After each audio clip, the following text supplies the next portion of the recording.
Bismillahirrahmanirrahim. Assalamualaikum warahmatullahi wabarakatuh. Kembali lagi bersama saya Haryono. Dalam video kali ini saya akan mempresentasikan tentang nilai-nilai Pancasila dan peran agama dalam kehidupan bermasyarakat. Video kali ini saya buat untuk memenuhi proyek mata kuliah Religious Education dan Pancasila Education yang diampu oleh Bapak Ali Ridho Shum MMG CWC dan Bapak Yupiter Yancik SPDI MPDI ME. Oke. Baik, tidak berlama-lama, langsung saja kita mulai materinya.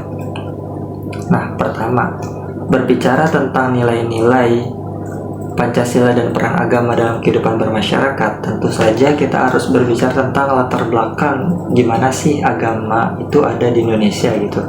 Nah, pada awalnya ini bisa dilihat ada peta di sini. Ini merupakan peta jalur perdagangan Nusantara by Geospatial. Kita bisa lihat di sini ada banyak sekali garis-garis yang menuju ke arah Nusantara atau Indonesia kala itu. Ada yang dari abad ketiga, abad kelima, abad ketujuh. Ada dari bangsa Portugis, bangsa pribumi. Ada yang dari jalur perdagangan umum, ada yang dari abad ke-16 sampai ke-17 dan seterusnya. Nah, agama-agama di Indonesia dibawa oleh para pedagang-pedagang yang ingin berdagang melewati jalur Nusantara. Seperti agama Islam dibawa oleh pedagang dari Arab, agama Hindu dan Buddha dibawa oleh pedagang dari India, lalu agama Kristen dan Kristen Protestan, Kristen Katolik dibawa oleh bangsa Portugis, lalu agama Konghucu dibawa oleh para bangsa Tionghoa. Oke. Nah, sekarang kita berbicara tentang latar belakang Pancasila. Latar belakang Pancasila itu diawali dari kondisi sebelum kemerdekaan di Indonesia. Di Indonesia sendiri, pada saat Indonesia belum merdeka, Indonesia itu masih dijajah oleh bangsa-bangsa asing seperti bangsa Eropa dan bangsa Asia, yaitu Jepang. Nah, pada kala itu masyarakat di Indonesia itu dieksploitasi, lalu kekayaan alamnya dikeruk. Maka dari itu, sebagai masyarakat yang ingin merdeka, tentu saja kita membutuhkan dasar negara. Maka dari itu, ini adalah awal dari latar belakang Pancasila. Nah, setelah itu, kita membutuhkan dasar negara untuk menyatukan masyarakat. Lalu dirumuskanlah Pancasila, lalu ada sidang BPUPKI dan Piagam Jakarta. Nah, lalu pengesahan Pancasila sebagai dasar negara yang seperti kita ketahui sekarang. Nah, Pancasila itu terdiri dari bahasa Sanskerta. Panca artinya 5 dan sila artinya asas.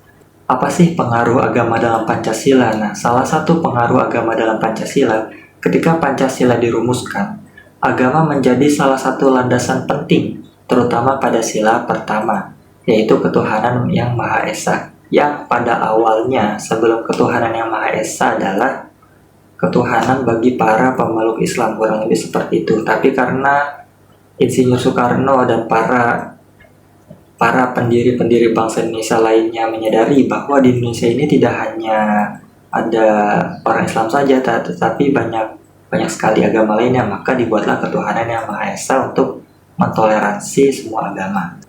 Nah, pengaruh agama dan Pancasila dalam sosial budaya. Tentu saja agama dan Pancasila ini saling berkaitan dalam pembentukan budaya, karena banyaknya agama-agama itu dibawa oleh bangsa seperti Portugis, bangsa Cina, bangsa pribumi yang ada di sini sebelumnya, dan bangsa-bangsa lainnya. Tentu saja ini membuat banyaknya culture dan budaya gitu kan. Nah, salah satunya ini adalah halal bihalal dalam agama Islam. Dan ini adalah ilustrasinya. Agama dan Pancasila tentu saja membangun moral sosial. Di sini ada ilustrasi membantu orang lain. Karena agama itu sendiri mengajarkan tentang moral, sedangkan Pancasila itu menjaga kerukunan berbangsa dan bernegara di Indonesia. Sekarang pertanyaan yang pertama nih. Apa sih yang bisa kita lakukan sebagai individu untuk menguatkan nilai-nilai agama dan Pancasila? Nah, kita bisa mulai dengan hal-hal sederhana seperti menghormati perbedaan, menjaga kerukunan, berkontribusi dalam kegiatan sosial, dan menjadi teladan dalam menerapkan nilai-nilai agama serta Pancasila di lingkungan sekitar.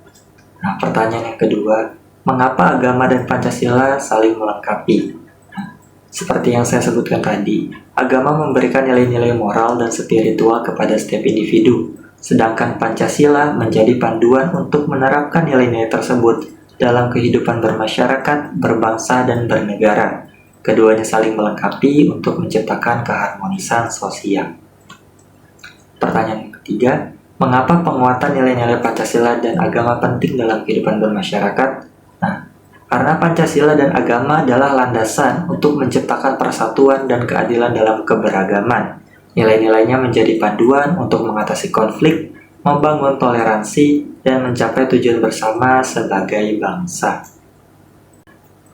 Nah, tentu saja dalam penerapan agama dan Pancasila Indonesia ini tidak lancar begitu saja ya.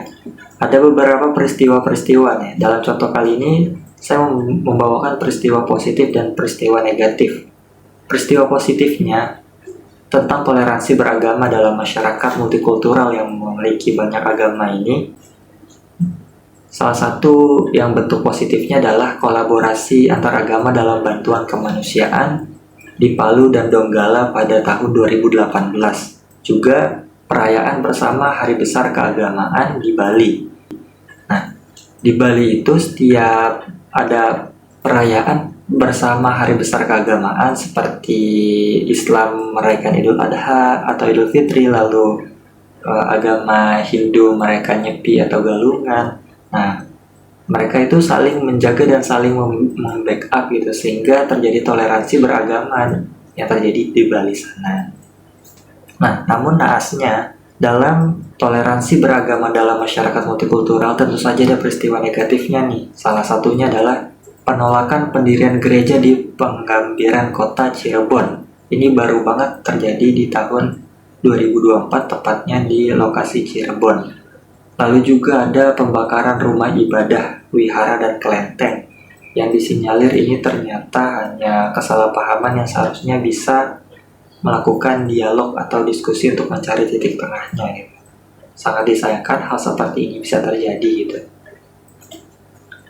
Nah, tentu saja di sini saya tidak hanya berbicara sendiri dan pendapat sendiri, saya juga mewawancara seseorang untuk bertanya seputar toleransi beragama dalam masyarakat multikultural. Nah, wawancara ini bersama teman saya yaitu Velina Surizia Putri, mahasiswi Universitas Negeri Veteran Jakarta. Nah, saya bertanya tentang dua hal melalui peristiwa seperti intoleransi yang sebelumnya. Pertanyaan pertama adalah, bagaimana pandangan Anda mengenai tingkat toleransi beragama di Indonesia saat ini? Lalu dia mengatakan, menurut saya, toleransi beragama di Indonesia itu bergantung sesuai lingkungannya. Karena di beberapa daerah, masyarakat saling menghormati perbedaan, tapi di daerah lainnya juga masih sering muncul masalah intoleransi beragama. Lalu pertanyaan kedua, saya mengajukan, menurut Anda sejauh mana sih nilai-nilai Pancasila telah diterapkan dalam kehidupan beragama bermasyarakat? Nilai-nilai Pancasila ini sudah cukup diterapkan dengan baik, terutama dalam menghormati kebebasan beragama, tapi penerapan ini belum merata di semua masyarakat tuturnya. Kurang lebih saya setuju dengan pendapatnya, di mana kita melihat nilai-nilai agama itu belum merata di Indonesia, seperti nilai-nilai yang negatif yang sebelumnya yang telah saya ungkapkan.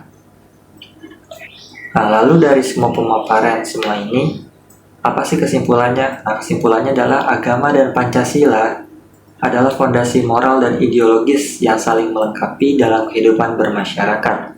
Agama memberikan pedoman spiritual dan nilai-nilai kebaikan, sementara Pancasila menjadi landasan untuk menjaga persatuan dan keadilan dalam keberagaman. Keduanya penting untuk menciptakan masyarakat yang toleran, harmonis, dan berkeadaban. Sebelum saya mengakhiri presentasi saya, di sini saya mendapat sebuah quotes gitu ketika sedang mengerjakan proyek ini. Quotesnya kurang lebih begini, dengan Pancasila kita dapat menguasai dunia, dan dengan agama kita dapat menguasai dunia yang lebih tinggi lagi, yaitu akhirat. Sekian dari saya, kurang lebihnya saya mohon maaf. Wassalamualaikum warahmatullahi wabarakatuh.